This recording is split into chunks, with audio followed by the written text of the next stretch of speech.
మన ప్రభు అయిన యేసుక్రీస్తు పరిశుద్ధ నామములో ఈ పాడ్కాస్ట్ ద్వారా వాక్యం ఉంటున్న ప్రతి వారికి నా హృదయపూర్వకమైనటువంటి వందనాలు. దేవుడు మిమ్మల్ని దీవించునుగాక. తిమోతికి రాసినటువంటి మొదటి పత్రిక 4వ అధ్యాయము 1వ వచనం. అయితే కడవరి దినములలో కొందరు అబద్ధికుల వేషధారణ వలన మోసపరుచు ఆత్మల యందును దయ్యముల బోధ యందును లక్ష్యముంచి విశ్వాస భ్రష్టులగుదురని ఆత్మ తేటగా చెప్పుచున్నాడు. ఇక్కడ మనం గమనించవలసినటువంటి పాఠ్యం ఏదనగా, పరిశుద్ధాత్ముడు తేటగా చెప్పుచున్నాడు. ఆయన చెప్పినవి లోతుగా ఉంటాయి, మర్మముతో కూడి ఉంటవి, సులువుగా ఉంటవి, మరికొన్ని సందర్భాలలో తేటగా ఉంటాయి. ఇప్పుడు మనం గమనించవలసినటువంటి విషయం, ఆయన తేటగా చెప్తున్నాడు. ఏమని చెప్తున్నాడు? కడవరి దినములలో అనగా మనం ఉన్నటువంటి ఈ దినములలో, ఈ తరములో. ఇక్కడ మనం గమనించవలసినటువంటి మొట్టమొదటి విషయం ఏదనగా, వేషధారణ, మోసపరచు దయ్యముల ఆత్మల వలన ఈ విశ్వాసులను, నీతిమంతులను, దేవుని మార్గంలో నిలబడిన వారిని పడవేసేటువంటి వారు ఎవరు? వారు అబద్ధికుల వేషధారణ. వారి వేషమేమో గొర్రె చర్మం కప్పుకున్నట్లుగా నిజమైనటువంటి సేవకుని వలె, నిజంగా దేవుని ఆత్మచేత నింపబడినటువంటి రగిలిపోతున్నటువంటి ఆత్మీయుని వలె ఉంటుంది. కానీ వారు వేషధారణ వేస్తున్నారు. వారు అబద్ధటువంటి కపటము అనేటువంటి మార్గంలో నిలబడుకొని ఉన్నారు. మరియు వారు చేస్తున్నటువంటి ఆ పని, ఆ సేవ విధానం, ఆ పరిచర్య యొక్క విధానం మోసపరచు ఆత్మల చేత, భ్రమపరచు ఆత్మ చేత, వెలుగు దూత చేత చక్కగా నడిపించబడుతూ ఉంటుంది. దానిని చూచి వీరు మీటింగ్స్ పెడుతున్నారు, వీళ్ళు ఎంత ఆశీర్వదించబడ్డారో, వీళ్ళు పాటలు పాడుతున్నారు, వీళ్ళు ఎంత ఆశీర్వదించబడ్డారో, వీరు పెద్ద మందిరం కట్టారు, వీరు ఎంత ఆశీర్వదించబడ్డారు, వీరు అనేక జనాలకు ఆహారం పెడుతున్నారు, ఎంత ఆశీర్వదించబడ్డారు, వీరు వస్త్రాలు చాలా విలువైనవి, వీరెంత ఆశీర్వదించబడ్డారు, వీరికి ఒకప్పుడు ఏమీ లేవు, ఇప్పుడు ఎన్ని సుఖభోగాలతో కూడినటువంటి వాహనాలు ఉన్నాయో, వీరెంత ఆశీర్వదించబడ్డారు, వీరికి ఒకప్పుడు నిలువ నీడలేని వారు, ఇప్పుడు వీరికి విలాసవంతమైనటువంటి గృహాలు ఉన్నవి, వీరు ఎంత ఆశీర్వదించబడ్డారు అని మనం అనుకుంటూ ఉంటే, పరిశుద్ధాత్ముడు తేటగా చెప్తున్నాడు. ఏమని? మోసపరచు ఆత్మల చేత, వేషధారణ చేత వారు ఆ విధంగా ఉన్నారు. ఎందుకని ఇంత ఖండితంగా వాక్యం సెలవిస్తుంది? అవును, సేవ చేస్తున్న వారు, దేవుని ఆత్మచేత నడిపించబడుతున్న వారు సుఖభోగాలకు అవకాశాన్ని ఎవరు? నలగొట్టబడ్డానికి, విరవబడ్డానికి, దేవుని కొరకు అరిగిపోవడానికి, నలిగిపోవడానికి, కరిగిపోవడానికి అనుమతిస్తారు. మనం అపోస్తలుల యొక్క జీవిత చరిత్రలను చూసినట్లయితే వారెవరూ విలాసవంతమైనటువంటి జీవితాన్ని జీవించలేదు. పౌలు తన పత్రికలో తేటగా రాస్తాడు, నా కోసం అంగీని తీసుకుంటారా. దాని అర్థం, తాను కప్పుకోవడానికి అంగీలు కూడా సరిగ్గా లేవు, తనకు సరైన వస్త్రాలు లేవు, తన ప్రయాణానికి కావలసినటువంటి ఆర్థిక స్థితి లేదు. కానీ నేడు మనం చూస్తూ ఉంటే మోసపుచ్చు ఆత్మలతోనూ, వెలుగు దూతలతోనూ అనేకులు వేషధారణతో అబద్ధపు బోధలు చేస్తూ, దుర్బోధలు చేస్తూ నడిపించబడుతున్నారు. జనులు అటువంటి వారిని అనుసరించి విశ్వాసంలో భ్రష్టులైపోతున్నారని తేటగా వాక్యం తెలియచేస్తున్నది. ఇవి పరిశుద్ధాత్మ యొక్క మాటలు. ఆయన మాటలు ఎప్పుడు మన హృదయానికి గుచ్చుకున్నట్లుగా, మన యొక్క హృదయానికి అంటుకున్నట్లుగా, నాటినట్లుగా అనిపిస్తుంది. ఎందుకంటే పరిశుద్ధాత్మ యొక్క తాకిడి ఆ విధంగా ఉంటుంది.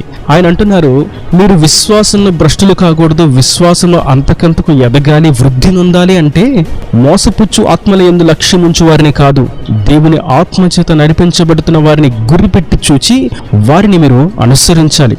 ఈ కడవరి దినాల్లో కొందరు వారు నడిపిస్తున్నటువంటి నాయకులే దేవుడిలాగా భావిస్తారు. వాళ్ళని నడిపిస్తున్నటువంటి సంఘ కాపురులే వారికి ఇహపరమందున దేవీ దేవతలు అయిపోతారు. దాని అర్థం, వీరు కపటపు వేషధారణ, వెలుగుదూత, దయ్యముల మోసపుచ్చు ఆత్మలతో నింపబడి ఆ సంఘములో ఉన్న వారిని సైతం విశ్వాసంలో భ్రష్టత్వం చేసేసి, దేవుని మీద ఉంచవలసినటువంటి విశ్వాసాన్ని, దేవుని మీద ఉంచవలసినటువంటి కాంక్షను, దేవుని మీద ఉంచవలసినటువంటి ఆసక్తిని, దేవుని మీద ఉంచవలసినటువంటి నిరీక్షణను మనుషుల వైపు త్రిప్పివేస్తారు. నేడు మనం గుర్తించవలసినటువంటి పాఠ్యం, మన విశ్వాసం దేవుని మీద ఉన్నదా, మనల్ని నడిపిస్తున్నటువంటి నాయకుల మీద ఉన్నదా? దేవుని దూషిస్తే, దేవుని ద్వేషిస్తే, దేవుడికి వ్యతిరేకంగా మాట్లాడితే మౌనంగా ఉంటూ సంఘ కాపురులను ఎవరన్నా ఒక్క మాట మాట్లాడితే లోపల ఉన్నటువంటి ఉగ్రత అంతా బయటకు తీసుకొచ్చి చేయకూడనటువంటి పనులు చేయడానికి, ప్రతీకారం తీర్చుకోవడానికి అడుగు వేస్తే అక్కడ గుర్తించాల్సింది వెంటనే మనం ఆగి అది విశ్వాస భ్రష్టత్వం. కొందరు దేవుడు చెప్పిన మాటలైనటువంటి అబద్ధం ఆడకూడదు, వ్యభిచారం చేయకూడదు, మోసపు మాటలు మాట్లాడకూడదు, ప్రేమించాలి, ఎదుటివారిని ఘనపరచాలి, మన విధేయతగా ఉండాలి, లోబడాలి, సాత్వికంగా ఉండాలి, ఆత్మశక్తి చేత నడిపించబడాలి, ఆత్మవరాలతో అలంకరించబడాలి అనేటువంటి శ్రేష్టమైనటువంటి మాటలు వింటారు సంఘంలో. కానీ బయట ఎవరో అన్ని జనులు, మతోన్మాదులు వారి సేవకుల్ని ఏదైనా దూషిస్తే, ఎదురిచ్చి మాట్లాడితే వెంటనే వీరి చేతికి ఏదందితే అది కొట్టడానికి, తిట్టడానికి, చెయ్యి వేయడానికి, అక్కడ వీరిదైనటువంటి శైలిలో వారి సేవకుల కొరకు, వారి సంఘ కాపర్ల కొరకు యుద్ధం చేయడానికి నిలబడితే మనం ఆగి గుర్తించాల్సినటువంటి విషయం, వారు విశ్వాసంలో భ్రష్ట స్థితికి చేరిపోతున్నారని వాక్యం సెలవిస్తుంది.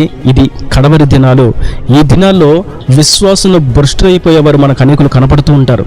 దేవుని యొక్క వాక్యాన్ని ప్రకటిస్తున్న వారికి వ్యతిరేకంగా ఉన్న వాటిని గూర్చి, దేవుని యొక్క సేవకులను హతమారుస్తున్న వారిని గూర్చి, సంఘానికి విరుద్ధంగా రూపించబడుతున్నటువంటి చట్టాలను గూర్చి, దేవుని పని జరగకుండా ఆటంకాలు కలిగిస్తున్న వారిని గురించి వీరికి ఎటువంటి బాధ, ఇబ్బంది కలగదు. కానీ విశ్వాసంలో భ్రష్టులైపోయిన వారికి వారి సంఘము, వారి సంఘ కాపర్లు, వారి సంఘంలో ఉన్నటువంటి విలువైనటువంటి ఉపకరణాలు, వీటిని గురించి ఎక్కువ ధ్యాస ఉంటుంది.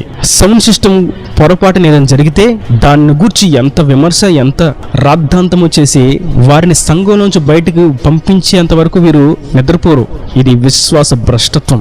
వీరికంటే వారు ప్రార్థనలు ఎదుగుతుంటే, వీరికంటే ఆత్మతో నింపబడి దేవుని ఉద్దేశానుసారంగా ముందుకు సాగిపోతూ ఉంటే వారి సాక్ష్యాన్ని పాడు చేసి వారిని సంఘంలోంచి బయటకు పంపించేంత వరకు వీరికి నిద్ర పట్టదు. ఇది విశ్వాస భ్రష్టత్వం. ఎదుటివారు దేవుని ఆత్మచేత నింపబడి రగిలించబడుతూ ఉంటే వారిని ఇంకా ప్రోత్సాహపరచవలసింది పోగా వారిని అణిచివేస్తూ, ఆర్పివేస్తూ, ఎదగనివ్వకుండా నిలిపివేస్తూ ఉంటే అది విశ్వాస భ్రష్టత్వం.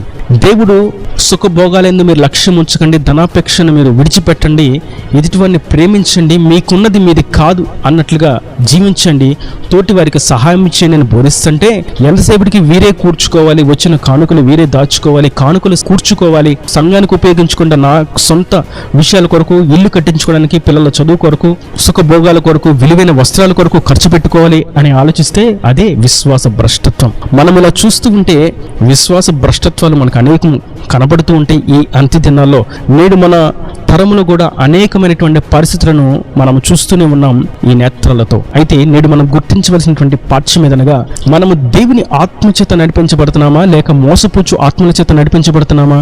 మరికొందరు వారి సంఘ కాపర్లు ఏ చిన్నది చేసినా దానిని గురించి గొప్పగా తెలియజేస్తూ ఉంటారు. కానీ దేవుని కొరకు హతమైపోయి, దేవుని కొరకు పరార్పణంగా పోయబడుతున్న వారిని గురించి ఒక్క సాక్ష్యమైనను తెలియజేయడానికి వారికి మాట రాదు. దాని అర్థం వారు మోసపుచ్చు ఆత్మలతో కప్పబడ్డారు. వారు వింటున్నటువంటి బోధ సరైనది కాదు అని తెలిసినా అక్కడే నిలబడుకుని ఉంటారు. వారిని నడిపిస్తున్నటువంటి నాయకులకు సాక్ష్యం లేదని తెలిసినా అక్కడే మగ్గిపోతూ ఉంటారు. వారిని నడిపిస్తున్నటువంటి నాయకులు దయ్యపు ఆత్మల చేత నడిపించబడుతున్నారు, వారు చెప్పేటువంటి ప్రవచనాలు అబద్ధాలని తెలిసినా, వారు ధనాన్ని వెచ్చిస్తూ, సుఖభోగాలకు అనుమతిస్తూ, సంఘాన్ని చిన్నచూపు చూస్తూ, భేదాభిప్రాయాలు కలిగి ఉన్నారని తెలిసినా వారినే వెంబడిస్తూ ఉంటారు. అక్కడ మనం గుర్తించవలసినటువంటి విషయం ఏదనగా, విశ్వాస భ్రష్టత్వంలోకి వారు ఇంకా లోతుగా సాగిపోతూ ఉన్నారని. మనమైతే దేవుని యొక్క ఆత్మచేత నింపబడిన వారంగా సత్య మార్గంలో నిలబడి విశ్వాసమునకు కర్తయు దాన్ని కొనసాగించుకునేటువంటి క్రీస్తు వైపు చూస్తూ మనం సాగిపోవాలి. అందుకే వాక్యం సెలవిస్తుంది, ఎందరైతే దేవుని ఆత్మచేత నడిపించబడతారో వారందరూ దేవుని కుమారులుగా మార్చబడతారు. మనం ఆయన కుమారులముగా, కుమార్తెలుగా మార్చబడలే తప్ప మనుషుల యొక్క, నరుల యొక్క కుమారులు, కుమార్తెలుగా, వారి దాసదాసీలుగా, వారికి పనిచేసేటువంటి పనివారంగా మనం గుర్తింపు తెచ్చుకోవాల్సినటువంటి అక్కర అవసరత లేదు. కేవలం మనం దేవుని కుమారులుగా, కుమార్తెలుగా మాత్రమే మనం ఎంపిక చేయబడాలి. ఈ అంత్య దినాల్లో మనము జాగ్రత్తగా గుర్తించాలి. మోసపుచ్చు ఆత్మ, దెయ్యముల బోధ, అబద్ధిక్కుల యొక్క వేషధారణ, ఇవి బహు భయంకరంగా, బలంగా విజృంభిస్తూ ఉంటవి ఈ కడవరి దినములలో. కనుక ఈ వాక్యం వింటున్నటువంటి నా ప్రియ సహోదరులారా, ఈ కడవరి దినాల్లో మన ఆత్మలను జాగ్రత్తగా మనం కాపాడుకోవాలి. మనకు అనుగ్రహించబడినటువంటి రక్షణ వస్త్రమును జాగ్రత్తగా కాపాడుకోవాలి. మనకి ఆయన ధరింపచేసినటువంటి కిరీటాన్ని మనము జాగ్రత్తగా కాపాడుకోవాలి. ఆయుష్ అనేటువంటి కిరీటం, ఆత్మ వరములు అనేటువంటి కిరీటం, ఆయన కృప అనేటువంటి కిరీటం, ఆయన దయ అనేటువంటి కిరీటం, ఉపదేశం అనేటువంటి కిరీటం, ఈ కిరీటాలను మనం జాగ్రత్తగా కాపాడుకోవాలి. పొరపాటున ఏముందులే అని వాటిని విడిచిపెడితే విశ్వాసంలో భ్రష్టత్వానికి చేరుకోవలసి వస్తుంది. కనుక మనము ఆ ఆత్మలను దేవుని ఆత్మలా కాదని మనం వివేచించాలని ప్రభు మనకి తేటగా తెలియజేస్తున్నాడు. ప్రతి వారిని వారి యొక్క వేషధారణను బట్టి గుర్తించొద్దు, వారి యొక్క క్రియలను బట్టి, వారి యొక్క ఫలాలను బట్టి మనం గుర్తించాలి. ప్రేమ అనే ఫలం ఉన్నదా, క్షమాపణ అనే ఫలం ఉన్నదా, సాత్వికం అనేటువంటి ఫలం ఉన్నదా, ఐక్యత అనేటువంటి ఫలం ఉన్నదా, నమ్మకత్వం అనేటువంటి ఫలం ఉన్నదా, కృతజ్ఞత అనేటువంటి ఫలం ఉన్నదా, సమానత్వం అనేటువంటి ఫలం ఉన్నదా అని ఈ ఆత్మ సంబంధమైనటువంటి ఫలాలను మనం గుర్తిరిగి అప్పుడు గుర్తించాలి వీరు దేవుని ఆత్మచేత నింపబడ్డారా లేదా అని. కనుక అట్టి విధంగా మనం ఆత్మీయతలో ఒక దృఢమైనటువంటి విశ్వాసంతో ఆత్మశక్తి చేత అన్ని బోధలను విశ్వసించక దేవుని యొక్క సత్య బోధను గుర్తించి ఆ బోధ యందు స్థిరపరచబడి వేరు పారి దేవుని రాజ్యానికి వారసులుగా మార్చబడదుము గాక. ఈయన దేవుని మాటల ప్రతి వాని హృదయంలో నేర్కట్టి ఫలింపు చేయను గాక. ఆమేన్. God bless you. తలలో వంచి కన్నులు మూసినట్లయితే మీ కొరకు చిన్న ప్రార్థన. ప్రేమ స్వరూపీకరణ కటాక్షంగా తండ్రి, నా ప్రభువా, ఈ వాక్యాన్ని ప్రతి వారిని మీరు నిండాలుగా దీవించండి, ఆశీర్వదించండి. కడవరి దినాల్లో చాలా జాగరూకత కలిగి మేము ఉండాలని మీరు సెలవిస్తున్నారు. నా తండ్రి, అనేకులు విశ్వాసులను సైతం భ్రష్టులుగా మార్చేటువంటి వారుగా అనేకులు లెగిసి సంఘాలను విచ్ఛిన్నం చేస్తారని నీ పరిశుద్ధాత్మ ద్వారా మాకు తేటగా తెలియజేసినందుకు నీకు స్తోత్రం. ఈ వాక్యాన్ని ప్రతి వారు నీ బోధ యందు, సత్యం యందు స్థిరపరచబడి వేరుపారి నీ కొరకు ఫలించినట్లుగా, వృద్ధి చెందినట్లుగా, ఆత్మ ఫలాలు ఫలించినట్లుగా సహాయం అనుగ్రహించి సత్యమును గుర్తించి దాన్ని అనుసరించినట్లుగా నీ ఆత్మశక్తి చేత నింపబడ్డ కృప దయచేయండి. ఇంకా వారి ప్రతి అవసరమైన అక్కర్ను నీ మహిమలో తీర్చి నీ రాకడ రాజ్యాన్ని సిద్ధపరచమని యేసు పరిశుద్ధ నామమున ప్రార్థించి వేడుకుంటున్నాను తండ్రి. ఆమేన్. ఆమేన్.